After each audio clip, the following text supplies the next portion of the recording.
अपान होता होता झालं आनापान. आणि सती म्हणजे सावध राहणं, जागरूक राहणं.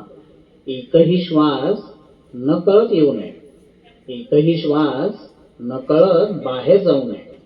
जागरूक आहोत. श्वास आत येत असेल तर जाणत आहोत, आत येत आहे. बाहेर जात आहे तर जाणत आहोत, बाहेर जात आहे. अशा प्रकारे मनाला ताब्यात आणायचं आहे. तर मग सुरू करूया. आरामात बसा. खूप वेळ आरामात बसू शकाल असे बसा. खूप आरामात बसा. कंबर, पाठ, मान सरळ ठेवा.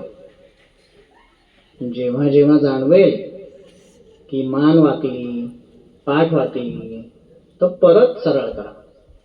सरळ ठेवा. डोळे बंद ठेवा. डोळे उघडून काय पाहणार? श्वास येत आहे, श्वास जात आहे, यात डोळे काय करणार? तेव्हा डोळे बंद ठेवा. आणि डोळे जर बंद असतील तर चष्म्याचं काय काम? जेव्हा ध्यान कराल तेव्हा चष्मा काढून ध्यान करा. तोंड बंद ठेवा. श्वास तोंडानं घ्यायचा नाही,